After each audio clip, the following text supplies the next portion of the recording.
Welcome! E aí, galera, beleza? Bem-vindo à nossa comunidade. Welcome to our community. Hey, what's going on, guys? It is OGC here. Today we have a pretty cool video for you guys.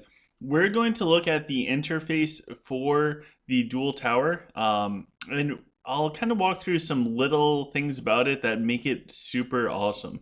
The other thing that we're going to look at is we're just going to touch upon the dragon talents, pretty much the dragon research. It's still way too early to even consider putting out like a best of video type of thing. So I think we're going to kind of go over some thought exercises. That way you can kind of decide for yourself instead of just watching the videos and being told, hey, this is what you do. Hey, let's get out there, let's test it out, and let's see for ourselves what we like the most. So first things first, we'll jump in. This is the Duel Tower. It's located, at least for a human, on the left-hand side. If you click it, you will go in. The top right icon is rewards. Here you can get different items for rewards as you progress up through the points.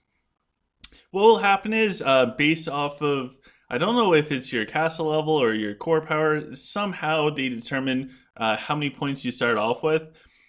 From there, you can progress up as far as points or progress down. Right now, and probably for the next week, you might get paired up with some people that are extremely strong in the Duel Towers. It's not the fault of Duel Towers. So what we have to remember is, since especially for the people with higher core or higher castle levels, there's a cap at how many points you start off with, and because of that, it's just like any matchmaking thing with a point system. People have to fight and figure out where they fall into the rankings as far as points. In the future updates, like the next season for Duel Towers, what will happen is people won't start off at the same point. People will retain a certain amount of points so that they'll kind of start off in designated tiers. So these type of events where we get crazy opponents, either super strong or super weak, won't happen again, or at least not to the severity that it currently is at. So anyways, we can see the rewards on the top right. Some really good rewards. I highly recommend spend some time, go in, check it out. I really want to get to 2,300 points. That's my goal. Wherever I end up at the end of the season, don't really care. I just want that goal. Next is on the bottom right, we have a thing called quests. So these reset pretty much every time that the tower goes off. This is a really good way to get dragon dust, or dragonic dust. I'm just going to call it dragon dust or dust for short. This is crucial for research for your dragons, which we'll get to in a little bit. But this also rewards people that log in for every time that the Duel Towers come off cooldown and that you can participate in them. So highly recommend, even if you can only get in for a few matches, make sure that you do it. I know for me, I will be setting alarms and getting up at really inconvenient times just to try and keep up with everyone else out there. On the top left-hand side, we can see the leaderboard. So interesting things. Up where it says world, you can see the world rankings and kind of see where people fall. So the mega whales, and I mean like mega whales, they're all 2,000 points in above, probably 1,900 points in above to be completely honest.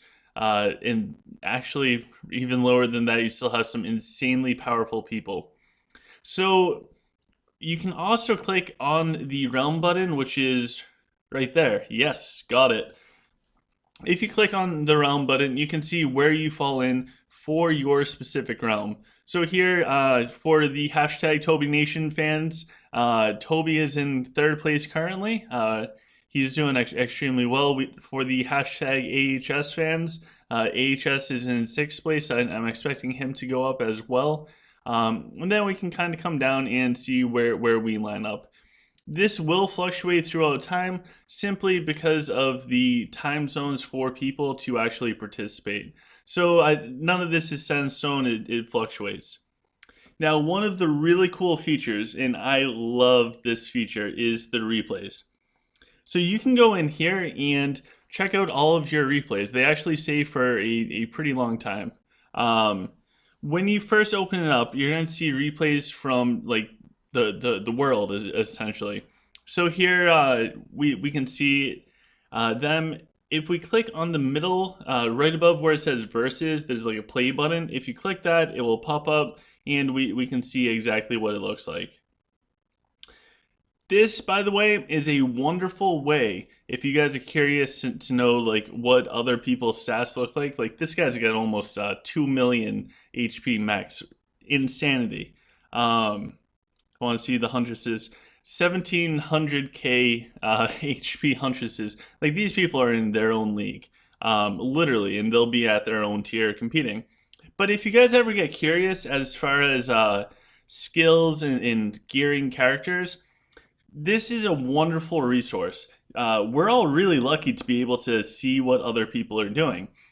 What I mean by that is you can hop in, and I haven't done a Lunella spotlight, or maybe you want to know more about the new hero. So let's see if there's a Lunella here. Here's a level 60 Lunella.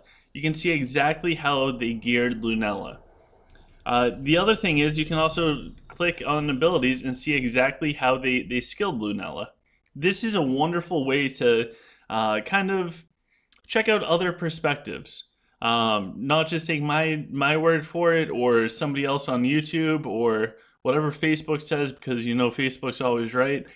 This is a wonderful way to see practical, up-to-date applications of heroes in the game. You can also hit on the bottom right. My body's kind of covering it up for statistics.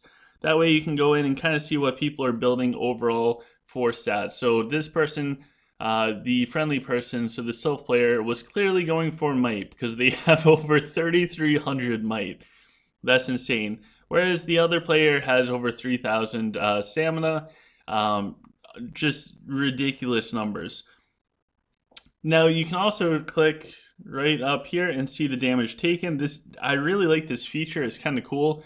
So this person's trees tanked up a ton. So one tree tanked 57 million damage. Insane. Literally insane. So that's some features for there. You can also change it by race. So if you just want to see how humans are doing, here's one with human versus lich. You can go in and check it out. And if you want to see what other people are doing for dragons, feel free to click on the dragons. This guy's got a noble blood, hero pred, and you can even see where they put their points. So all in all, it's really cool. You can also filter by league. So I think right now we'll put race as all, and nobody's in gold yet, silver, bronze. So if you just want to see top tier people, you can switch to like the bronze league and go through, find some of the most powerful people in the game and check out what they're doing. If we're newer and we just want to see what people around our core are doing, feel free to hop down into lower leagues. There's even one for Oak. So if you're like brand spanking new and you want to see what people are doing around your level, feel free to check that out. It's a really cool feature to be able to see all of the different fights. Below the replays is my replays. So you can click on that. I lost a lot of matches. So you can click on that and you can see all of the matches that you had. You can also go in and you can like play them, for example, and you can watch them. You can get all the statistics, everything else. So like for example, this one we did fine. Started off with the Cleo hole, and then go into the Raxius. So overpowered, massive stuns all over the place. They pretty much can't do anything, and they had spears. Even their spears on my weak side, by the time they make it around to do anything meaningful, it doesn't matter. So anyways, some cool features in the Duel Towers. Feel free to go check it out for yourself. There's also a question mark so you can get all of the times so that you can try and log on. I believe tonight there is some as well.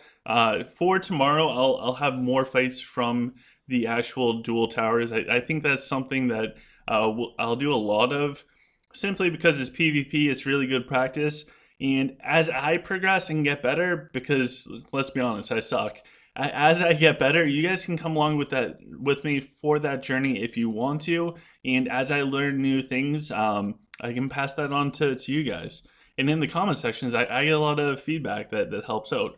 So next thing, let's jump in and check out our dragon.